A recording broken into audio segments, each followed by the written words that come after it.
Just like the snap of a finger, week 2 of the fantasy season is here, and we can't forget about the quarterback and tight end position. So you know exactly what we're going to do. We're going to go through every single matchup, go over every single quarterback and tight end, and go over who you should be starting and who you should be sitting in week 2. Let's kick the video off with Thursday Night Football. We're going to have the Washington Commanders traveling to face the Green Bay Packers on Thursday Night Football. So let's start with JD5 and company. If you own Jayden Daniels, you already know you're starting Jayden Daniels as long as he's healthy, regardless of matchup each and every week. Good week 1 performance for him, 20 fantasy points. The stats weren't necessarily crazy. 233 passing yards, a passing touchdown, 68 yards on the ground was nice, but just bear in mind, I mean, this week 1 matchup at home against the Giants, it just wasn't a super beneficial game script when it came to fantasy points scored. Tougher matchup this week on a short week as the Packers allowed the 10th fewest fantasy points to quarterbacks this past week, but come on. It's Jayden Daniels. If you own him, you're starting him no matter what. Zach Ertz will remain on the streaming radar. He did have a nice week 1, found the end zone, 11.6 fantasy points, but just bear in mind these kind of like stream candidate tight ends are always going to be somewhat touchdown dependent. You take away the touchdown, he didn't do a whole lot, but the Packers, while they looked very good defensively week 1, were 21st against opposing tight ends and fantasy points allowed in week 1. So he's going to continue to be a strong streaming candidate, but it's going to really depend on how much volume does he actually see. But this game script may be a little bit better here in week 2, so still definitely a streamable option for you guys.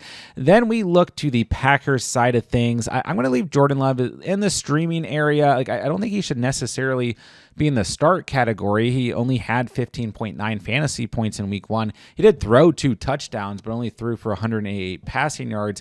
But the game script, I mean, they didn't really need to throw a whole lot, right? And we know when the Packers don't need to throw, they're just going to hand the rock to Josh Jacobs. But, you know, ultimately here on a short week, it is a tough matchup. The Commanders just above the Packers as the 11th team in terms of fantasy points allowed to quarterbacks last week, or Packers were number 10. So, you know, short week, things are always weird in Thursday night football games. I think Jordan Love, if you are desperate, is startable, is streamable, but he's not necessarily a quarterback that I'm like going out of my way to start here in week 2.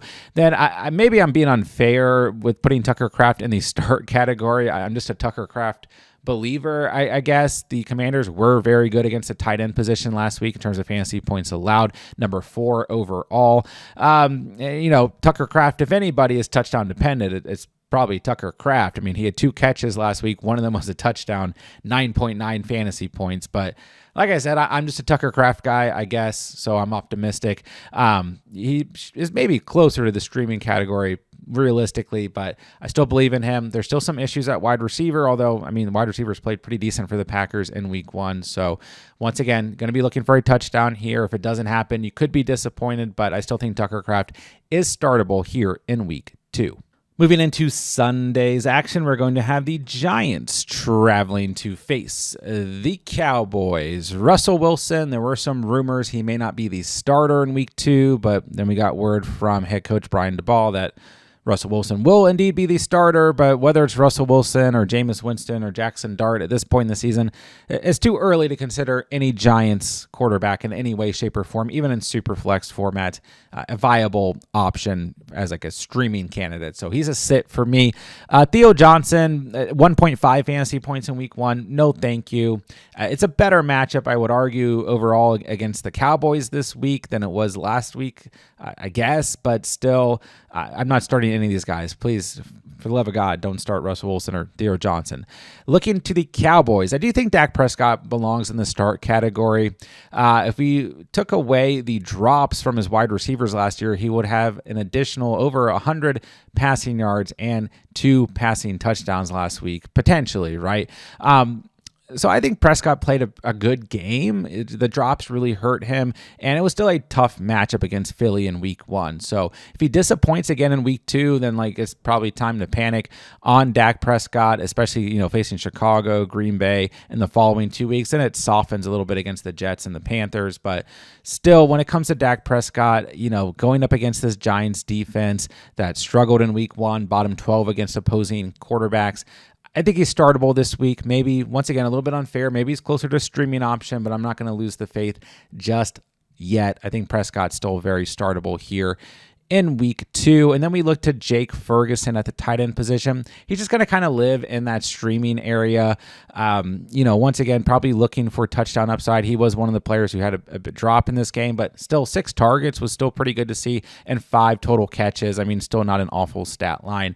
Then he gets the Giants this week, right in the middle, 15th in terms of fantasy points allowed to tight end. So I don't know, nothing more than a streaming candidate for me. I know some of you guys drafted him. Some of you guys went undrafted, but if he's out there and you're struggling for some reason at tight end, you got George Kittle or something, he is still streamable here in week 2. Next up, we have the Seahawks, who will travel to face the Steelers. And let's start with Sam Darnold and company. Darnold finished week 1 against the Niners with 5.4 fantasy points. So not what we wanted to see in any way, shape, or form, but not really anybody out there who was seriously starting Sam Darnold outside of like deep super flex formats. But I will say this, the Steelers allowed the second most fantasy points to the quarterback position last week, Justin Fields in week 1, right? So maybe this is a good matchup if you're in some weird position in like a deep dynasty super flex format or something, and Darnold is somebody you have to consider, but let's stay away for a majority of you guys. No real production when it came to the Seahawks tight ends in week 1, so nothing out of Elijah Arroyo or AJ Barner. They both combined for 2.9 fantasy points, so let's stay away from them as well. Then I got Aaron Rodgers in the streaming category, and I mean, I was kind of close to bumping Aaron Rodgers up to just the start category potentially, but I don't want to overreact too much to week 1. And I still don't know how many of you guys out there are really going to need to go out and start Aaron Rodgers necessarily, or even stream him necessarily, right? So I think this is an appropriate area. The Seahawks were 17th against quarterbacks, Brock Purdy in week 1. So, 25 fantasy points in week 1 and 4 passing touchdowns. I mean, he had some pretty good passes in this game, was 22 of 30, 244 passing yards. I think that this could be another good opportunity for Rodgers, but once again, do you really need to start Aaron Rodgers over your starting quarterback? I hope not this early in the season, unless maybe you only drafted Brock Purdy, who we'll talk about in a bit. But Rodgers on the streaming radar, to say the least, and let's not discredit that week 1 performance. Johnny Smith was a player I talked about last week who I felt like was getting a lot of discredit and ultimately was a solid streaming option. 12.5 fantasy points in week 1, 6 targets, 5 catches, and a touchdown, compared to Pat Fryermuth's 3 targets, 3 catches, and 28 receiving yards. So he will get the Seahawks this week, who allowed the most fantasy points to opposing tight ends in week 1 between George Kittle getting hurt and his backup Jake Tungs. So I don't know, probably a good opportunity for Johnny Smith here in week 2 if you need help at the tight end position. Moving along, we'll have the Rams traveling to face the Titans. Matthew Stafford in week 1. Bit of a bummer. I mean, I don't think anyone was really going out and starting him, but you always have some hope when Matthew Stafford is on the field, right? And I mean, 21 to 29 and 245 passing yards, a touchdown is fine, but unfortunately only came to 13.6 fantasy points. Also had a fumble in this game that was not a lost fumble. So, this Titans defense, the defensive play calling was good in week 1 against the Broncos. The front 7 looked pretty good, and the secondary wasn't as good, but the secondary was decent last year. So I don't know. I'm kind of think the Titans are kind of a sleeper at home here in week 2, potentially defensively. And once again, similar to week 1, I think this could be a low-scoring game between two somewhat underrated defenses. So Stafford just off the radar for me. Tyler Higbee had 0 targets in week 1. Terrence Ferguson had 0 targets. Colby Parkinson, who's now questionable, suffering an AC joint sprain, had 2 targets. So steer straight away from any Rams tight ends. Then we look to the rookie quarterback Cam Ward and Chicken Conquo, okay? Cam Ward's definitely going to be a sit. It's just far too early. And he only had 2.4 fantasy points in week 1. We were all expecting a bad performance because he was going up against the Denver Broncos on the road. Is at home this week, but once again, I like this Rams defense. I like their front seven. I'm staying very far away from Cam Ward, and for majority of you guys, you don't even need to consider him anyways. Chicken Conquo, 4 targets, 3 catches, 19 receiving yards, 4.9 fantasy points. I mean, what's really here? Maybe at times he pops up as a streaming option, but until further notice, he is a sit. Moving along, we will have the Bills traveling to face the Jets, which right now, if week 1 was any indication, this should be a good week 2 matchup in terms of fantasy points scored. You know, if you own Josh Allen, you are starting him no matter what. 38.7 fantasy points, 395 passing yards, 2 passing touchdowns, 2 rushing touchdowns, 30 yards on the ground. Arguably the best Sunday night football performance ever out of a quarterback. We don't need to break it all down. You guys all watch the game. Amazing week 1 for Josh Allen, and you start him no matter what when he's healthy. But I will say this is another smash matchup. The Jets allowed the 26th most fantasy points to opposing quarterbacks in week 1, being Aaron Rodgers. I think Josh Allen, even on the road here, is as strong as a week 2 start as you are going to find. Dalton Kincaid, very nice to see the week 1 involvement. Now, Baltimore, some of you guys may forget, they were pretty soft against tight ends last year, and they were soft in week 1, but they allowed 14.8 fantasy points to Dalton Kincaid, which was actually, they allowed the second most fantasy points to tight ends between Kincaid and Dawson Knox in week 1 overall amongst all teams. So 4 targets, 4 catches, 48 receiving yards, a touchdown. Did have a fumble. I will say he's still kind of in the streaming area for me, just because I think a lot of you guys went out and you drafted other tight ends who, in front of him, or you picked him up, after your draft off the waivers or something. And you do take away the touchdown here. There wasn't a lot of production after the touchdown, and there was a fumble as well. So I still think he's in the streaming category, but he's a strong streaming candidate, as the Jets were 28th against the tight end position in week 1. So I do like Kincaid this week, but it just kind of depends on your roster and all that good stuff. I also like Justin Fields, and I will say I was really worried about Justin Fields in week 1, going up against the Steelers defense, but I don't know, the Steelers defense didn't look very worrisome in week 1.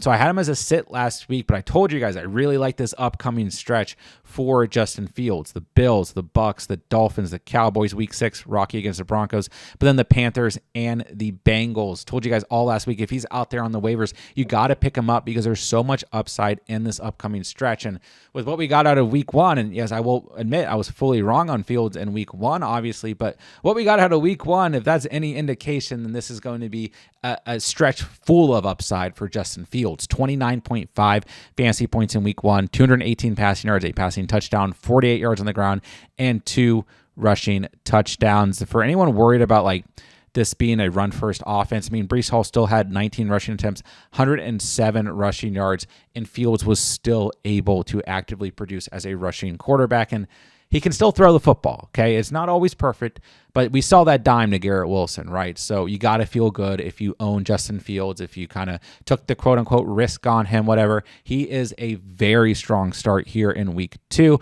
And I'm feeling so confident this week in Justin Fields against this porous Bills run defense that just got shredded by Lamar Jackson and Derrick Henry, that I'm headed straight to Underdog to take the over on Justin Fields to score a rushing touchdown. Don't forget, all new users on Underdog who sign up using promo code THECATCH, that link is down below, are going to get a free NFL Pick'em to use towards week 2's action. Take your free Pick'em. Take Justin Fields to score a touchdown, and if both of those lines hit, you will automatically double your cash entry. And on top of that, Underdog has a new exclusive offer to all users who sign up using promo code THECATCH, that once you play through $5 on Underdog, you're automatically going to receive $50 for week 2 NFL action. And on top of that, when you sign up and deposit with Underdog, they're going to give you a 50% deposit match up to $1,000. So make sure you guys sign up using promo code THECATCH. Once again, that link is down below if you guys want to take advantage of all of Underdog's week 2 exclusive offers. Now, I got some hate last week, surprisingly, for calling Mason Taylor a sit. I know he's kind of like a popular name in terms of stash videos and stuff like that, but 1 target, 1 catch, 20 receiving yards. He was on the field for 88% of snaps. Jeremy Ruckert was on the field for 45% of snaps, and that's really it at the tight end position here. But yeah, I mean, if we're going to get this amount of volume, there's no way whatsoever you can consider a rookie like Mason Taylor at this point in the season. He's just a sit here in week 2. Next up, we will have the Patriots traveling to face the Dolphins. Let's start with Drake May, who I told you guys last week was nothing more than a streaming candidate for me. He did throw the ball 46 times, 30 completions, 287 passing yards, 1 passing touchdown, but had an interception and a fumble against the Raiders, just 11 rushing yards. I still think Drake May is a streaming candidate once again in week 1, or excuse me, here in week 2, because the Dolphins might have the worst team ever assembled, and that defense looked absolutely atrocious, to say the least, in week 1 against Danny Dimes and company. So if you own Drake May and this was like your guy or whatever, your late round pick, I think you can still roll with him in week 1. But I still think there's some potential here that we're going to see Drake May kind of be more matchup based as a streaming option, but it's still very early and hard to say. Some people, kind of look at this offense as a run first offense, but we only saw 12 total rushing attempts between Trayvon Henderson and Ramondre Stevenson. And like I said, 46 passing attempts for Drake May. All that is still positive going into the early portion of the season. Hunter Henry will live in the streaming category, 8 targets, 4 catches, 66 receiving yards, 10.6 fantasy points. This was another player talked a lot about last week if you're hurting at tight end, if you needed a streaming candidate. Hunter Henry is that guy who can get you 9 to 12 points as long as he's healthy on a weekly basis, and is still a security blanket type player for Drake May. 8 targets, nice to see in week 1. Definitely a streaming candidate against the Dolphins defense. Then we look to the Dolphins. I mean, what do we do here, guys?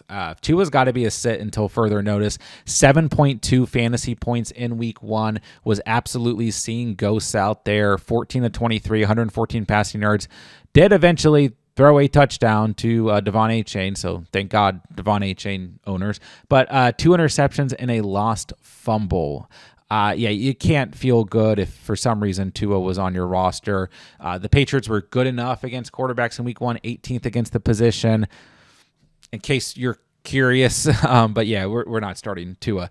Then whoever's healthy at tight end, whoever's playing tight end here, I don't care who it is, Darren Waller, Julian Hill, or Jalen Coiner, he's on IR. Tanner Connor, Tanner Connor saw the most production in week 1, but it doesn't matter. Let's stay far away from any Dolphins players not named Devon A-Chain until further notice. Next up, we have the Jaguars traveling to face the Bengals. Trevor Lawrence, disappointing in week 1. Thought he would be a good streaming candidate at home against the Panthers. Now, that game was a little weird, like the big weather delay. I don't know. He was 19 of 31, 178 passing yards, a touchdown. If he just put enough juice on that interception he threw, it could have been a big play to Travis Hunter, potentially for a touchdown, and probably be talking about T-Law and Travis Hunter a bit differently here in week 2. It's a good enough matchup against this Bengals defense. Now, I do want to say, when it comes to the Bengals, we still are consistently looking at this defense early in the season saying it's a good matchup. It's a good matchup. I mean, they were pretty okay in week 1, but they played the Browns, so it's still tough to get a read here on how good or bad this Bengals defense is going to be this year. So, I do think Trevor Lawrence is maybe close to a streaming candidate if you're really desperate, like a super flex type league. But for the most part, I'm just going to sit this one out and call him a sit here in week 2. Brenton Strange, the other kind of top streaming candidate we had a tight end last week, was fine. 9.9 fantasy points, 4 targets, 4 catches, 59 receiving yards for him in week 1. And I think that's probably okay enough to get him through as a streaming candidate in week 2. Once again, against the Bengals, who at least, if anything, struggled against tight ends in week 1, coming in 29th against the position. So I will say that Brenton Strange is still a good enough streaming option if you're hurting at the tight end position. Joe Burrow, I know, and I talked about it a little bit last week, there's always this worry. Week 1, Joe Burrow is not good for whatever reason for the most part. The last 3 fantasy seasons, right? 3.1 points in 2023, against the Browns, coincidentally. 8.06 week 1 last year in 2024. Then here in 2025, 8.82 fantasy points in week 1. But the Browns defense, I mean, they're not anything to necessarily sneeze at, right? But I was still expecting points in that game. Softer secondary than the front seven for the Browns, but here in week 2, he's at home. He gets the Jaguars. I think it's a much better overall matchup. And I mean, once again, the Jags defense was okay last week. They looked pretty good, actually, but Bryce Young looked like a complete mess. So Burrow will be fine. Don't panic if he's your quarterback. You got to roll with the punches here. All quarterbacks have bad games. Start Joe Burrow in week 2, unless you have like an extreme upside, like Justin Fields type streaming candidate. You should not be considering starting anybody over Joe Burrow. Mike Gesicki was actually the least targeted tight end on this team in terms of guys we may have been considering in fantasy. Noah Fant was on the field for 50% of snaps compared to Mike Gesicki's 31% of snaps. It's interesting because Gesicki was coming off an injury, but yeah, Noah Fant, 5 targets, 4 catches, and he did have a touchdown. It's too early for me to really make any like bold claims on this tight end room for the Bengals, but maybe keep a close eye on Noah Fant, as that 12.6 fantasy stat line in week 1 is intriguing. But once again, very early. Going to stay away from Mike Gesicki and Noah Fant here in week 2. Next up, we have the Niners traveling to face the Saints, and this is certainly an interesting matchup that we will need to monitor throughout the course of the week, because Brock Purdy's status for week 2 is up in the air as he deals with a toe and shoulder injury. And as many of you know, George Kittle got hurt in week 1, and I don't know what goes on in those San Francisco 49ers practices, but I think that Kyle Shanahan literally beats this team when they make mistakes or something, or Christian McCaffrey has like some weird voodoo magic going on that's keeping him healthy and everybody else injured. I don't know what is going on here, but if you own any shares of Niners players, you got to feel somewhat panicked, but it's early in the season, so try not to. But if Brock Purdy plays in week 2, it's a good enough matchup against the Saints that I think you can go ahead and roll him out. But yeah, I guess we got to monitor 2 different injuries for Brock Purdy now. I don't even know what to say, but 18.7 fantasy points in week 1, 26 of 35, 277 passing yards, 2 passing touchdowns.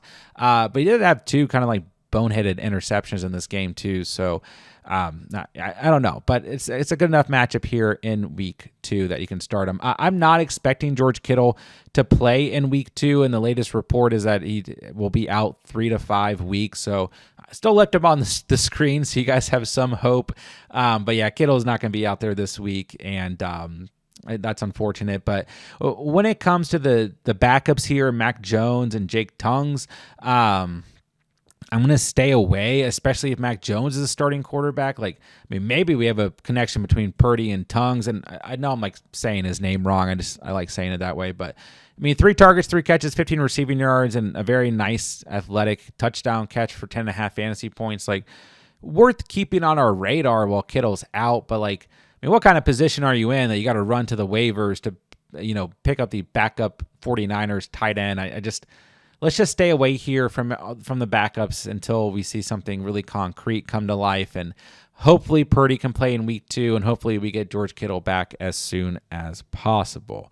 Then we look to the Saints. I mean, it's not so exciting here. We got Spencer Rattler, who I will say was better than expected. No turnovers, at least. He did throw the ball 46 times, only 27 completions, 214 passing yards. And I mean, the Saints were at least in position to try and tie the game, right? But yeah, we're not considering Spencer Rattler in any format here in week 2. I will say Juwan Johnson is interesting because of those 46 passes, we saw 11 targets to Juwan Johnson. He had 8 receptions, 76 receiving yards, and he was one of the targets on one of the final plays of the game in terms of potentially getting a game-tying touchdown. So he's a name to watch, and we've seen him have these flashes before.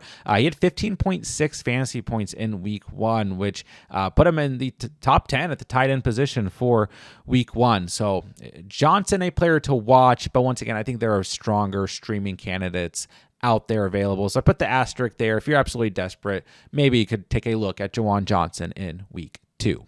Next up, we have the Browns traveling to face the Ravens. And let's start with Joe Flacco and company, okay? The Ravens gave up the most fantasy points to opposing quarterbacks in week 1 and the third most fantasy points to opposing tight ends. So don't take what I have on the screen too harsh here, because I have everybody on the Browns as a sit.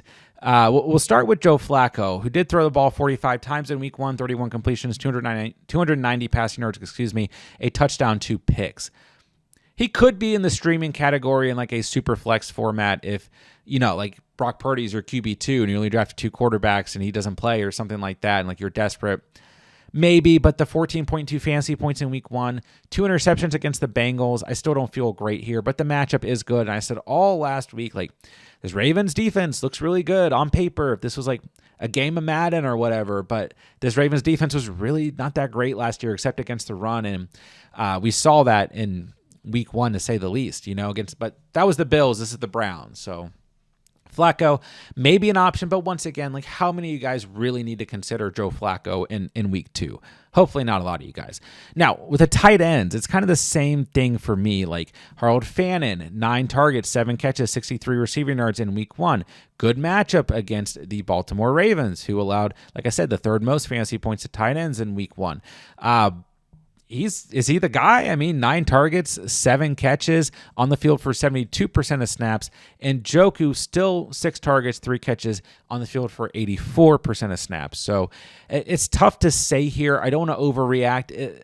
In a way, this reminds me of Mark Andrews, Isaiah Likely week 1 last year, and I don't know how consistent this is going to be, but Fannin, he made the waiver video. He's a player certainly that is worth rostering, who had a lot of buzz going into this year. He is a rookie, right? So I think it's just too early to say and to make any bold claims, but I think we want to sit back, and if you're a David Njoku owner and like you drafted him relatively early, you're probably feeling a little bit nervous right now about how this volume is going to be split. So I would just sit both these guys, but understand, like, if David Njoku's your only option, you could probably roll them out because it is a good matchup against the Ravens, but keep in mind too that the Browns are on the road. So we're going to keep monitoring these Browns tight ends, but for that reason, I'm probably just going to sit back and see what happens as we get into week 2.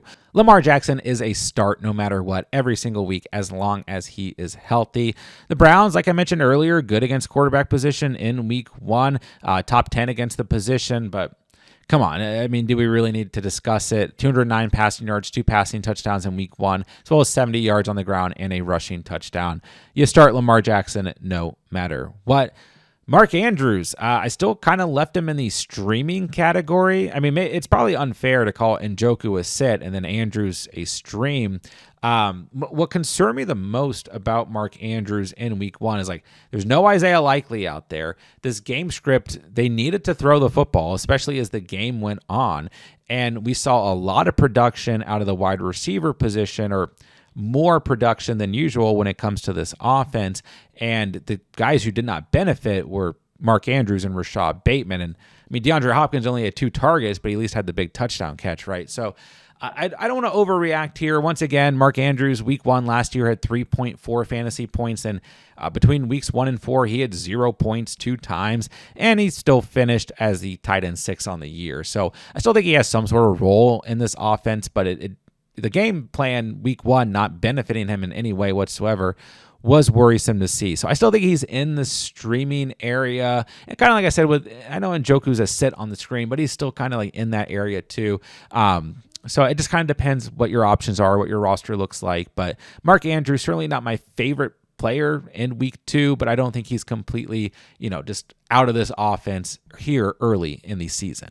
Next up, we got the Bears traveling to face the Lions. And let's start with Caleb Williams of the Bears. A lot of good in this week 1 matchup against the Vikings, I would still argue, but some bad as well. And it felt like things were clicking so much early.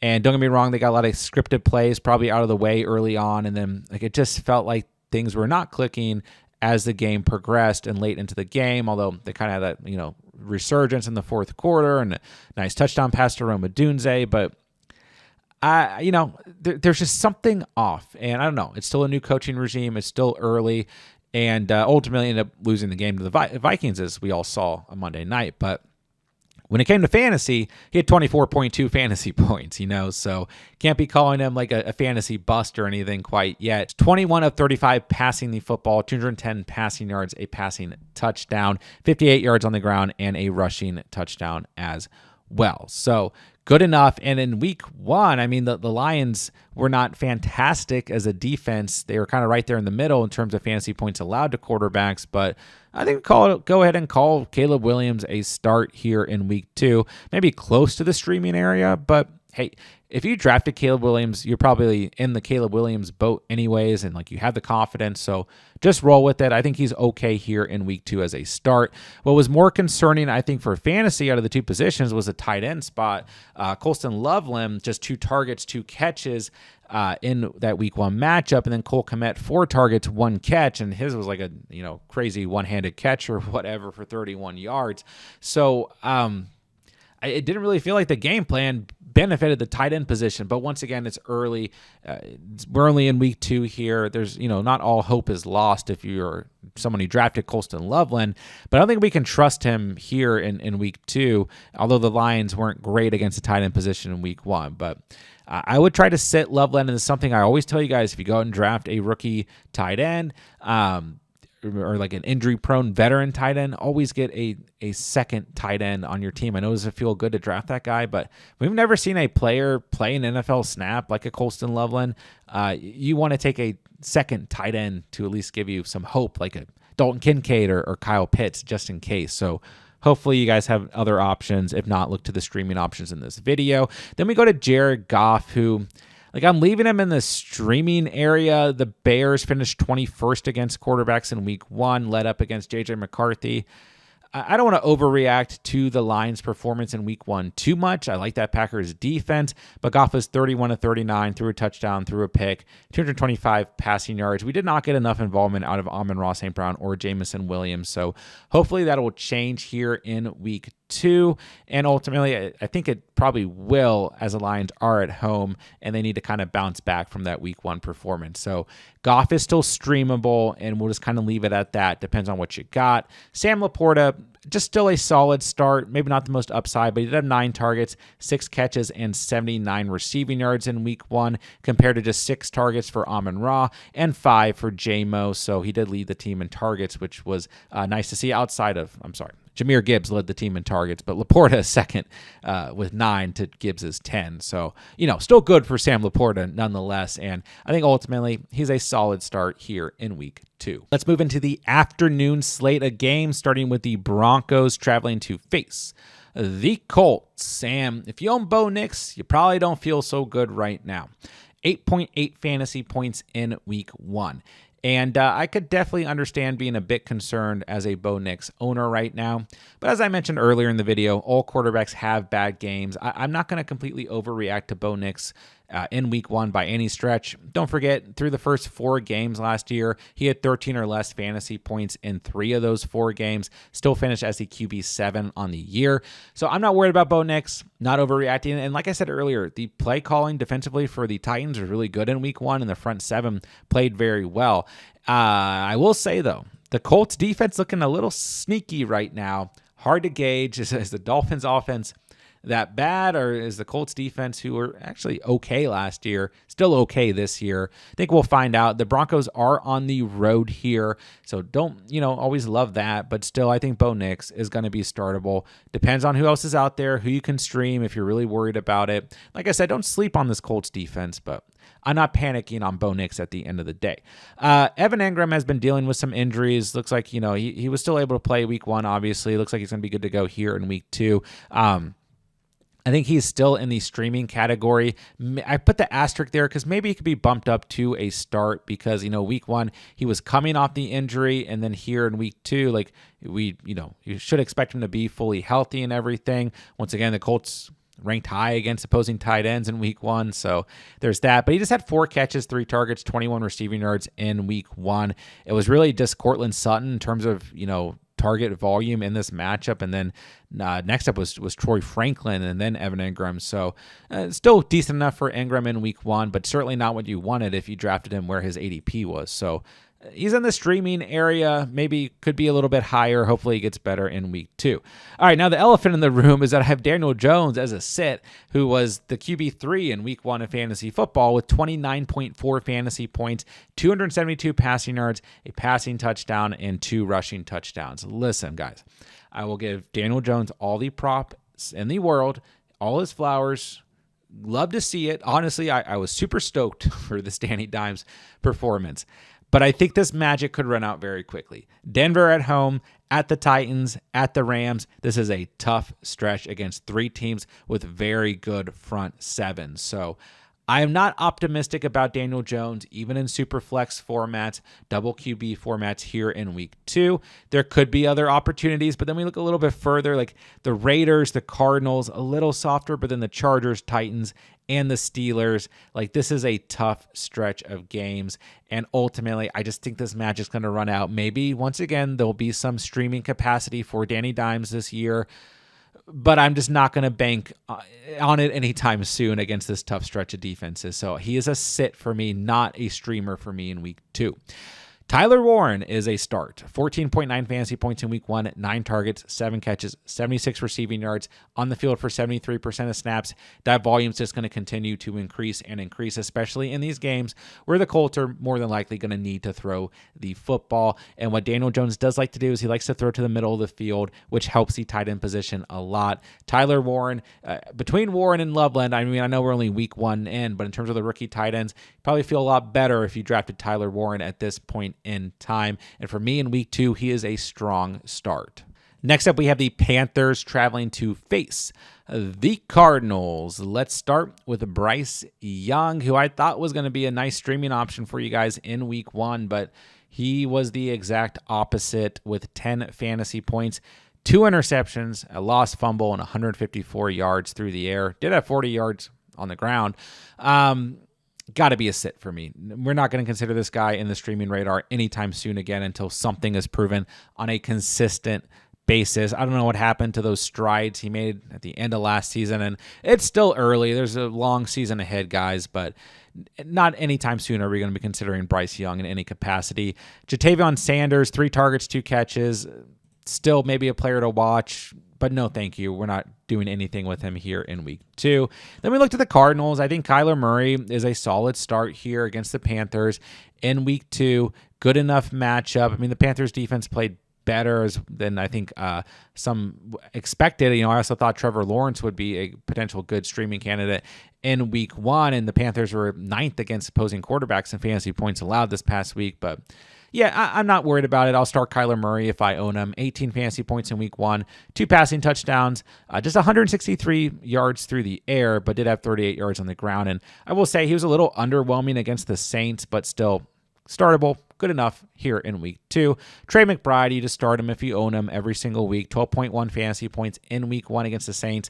9 targets, 6 catches, and 61 receiving yards. In case you're wondering, yes, he did lead the team in targets. MH Jr. was number 2 with 6 targets. So McBride, you still got to feel good about him if you own him, and you start him every single week if he is healthy. Last afternoon game of the slate, we have the Eagles traveling to face the Chiefs for a little Super Bowl rematch. Could be game of the week. Let's start with the Eagles. You own Jalen Hurts. You start him. Only 152 yards through the air. No passing touchdowns. Doesn't matter because he had 62 yards on the ground and 2 rushing touchdowns. Finished with 24.2 fantasy points against the Cowboys in week 1. And I will say this much about Hurts in week 2. It's a tougher matchup in regards to him being able to potentially run or get those goal line touchdowns. But it's not a tougher matchup in regards that he can throw the football all over the place if week 1 was any indication, because Justin Herbert had a monster game in week 1 against this Chiefs defense. And we could see a much better week out of A.J. Brown and Devonta Smith as well, as the Chiefs struggled against the wide receiver position as well. So it doesn't really matter if you own Hurts, you're starting him as long as he's healthy. Good start for sure in week 2. And then we looked at Dallas Goedert. Good overall day in week 1, 11.4 fantasy points, had 7 targets, 7 catches, 44 receiving yards. And yeah, he led the team in targets. Not A.J. Brown, not Devonta Smith, not Jahan Dotson, and not even Saquon Barkley. So I like Goddard, maybe atop the streaming candidate area because we saw actual volume out of him. He wasn't touchdown dependent, but still Goddard's kind of in that area of players where it can be a bit inconsistent. The Chiefs were 14th against tight ends in week 1. I still think Dallas Goedert, very, very good streaming option, maybe close to the start category as well. Then we look to the Chiefs. Mahomes, very good in week 1. 26 fantasy points. The game script definitely benefited him from a fantasy perspective.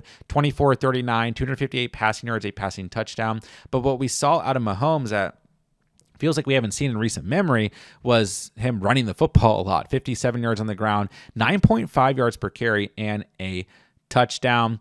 A little bit of a different matchup here in week 2 against the Eagles, who still have a very good front seven, but the Chargers have a pretty good front seven too. So we'll see what happens here, but I am expecting some fireworks in this game, and I think Mahomes still a very good start. He was your QB6 in week 1.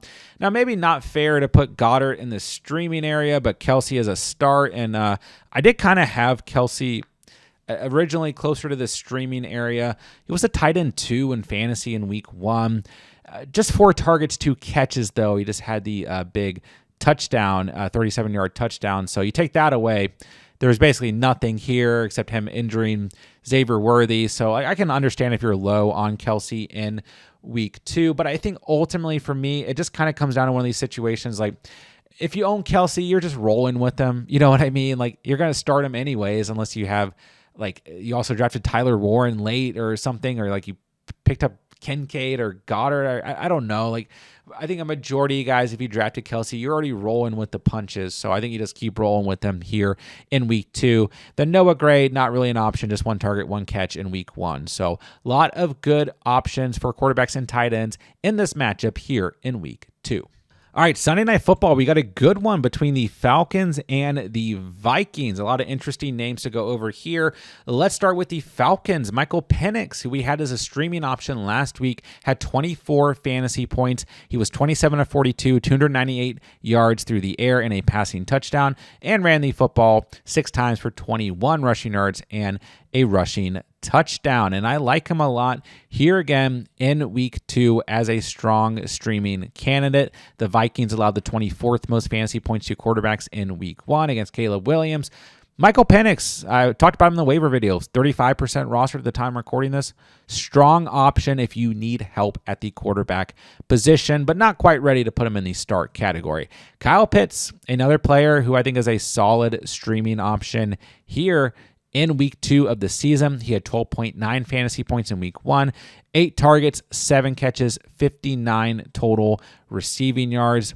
Kyle Pitts is a player who still sits pretty highly rostered. Like, I didn't put him in the waiver video. He's still sitting at 85% rostered before week 2's, waiver period has actually begun and everything. So I think Pitts, who's probably on a lot of you guys' roster, is still just going to be in the streaming area.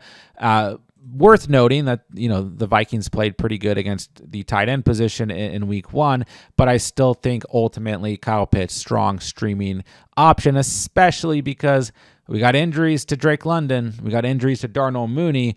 We don't necessarily know their status at this point in the week, and even if those guys are on the field, could still benefit Kyle Pitts at the end of the day. Now, J.J. McCarthy truthers, go ahead, clap your hands to your Michael Penix truther, I guess, but also J.J. McCarthy truthers. Clap your hands because very early into this game, everybody and their grandma was dogging J.J. McCarthy as a complete bust after that pick 6. And it's like, we got to give these young quarterbacks some grace, some time. It's just there's so much pressure immediately on young quarterbacks. It's insane, especially with, social media and everything now, just declaring guys complete busts. And J.J. McCarthy, got to hand it to him. While the stats weren't necessarily amazing, he came back, put together a great game in week 1 against the Bears and got that dub. But most importantly for fantasy, 23 fantasy points, 13 of 20, 143 yards through the air, 2 passing passing touchdowns, did throw that pick six, but he also ran for a touchdown, had 25 total rushing yards. So I will say the Falcons defense kind of surprised me in week one, but they still gave up the 22nd most fantasy points to Baker Mayfield and company when it came to the quarterback position. So when it comes to McCarthy, strong streaming candidate as well here in week two. If you need help at quarterback, Penix, McCarthy, I like both these guys a lot here early in the season. TJ Hawkinson, though, very disappointing in week one. 4 targets, 3 catches, 15 receiving yards, 4.5 fantasy points. Hawkinson was not a player that I was personally high on going into the year in terms of draft season. I thought he was a bit overvalued. And you go back to last year, we only had 4 double-digit fantasy performances out of Hawkinson. Granted, he only played in 10 games, but I'm just kind of worried about Hawkinson's overall role in this offense. The problem is you still had to spend pretty good draft capital on him, so it's going to be tough to just call him like a flat-out sit. But I don't really want to start him in week 2. I just don't feel confident in it until we see something consistent going.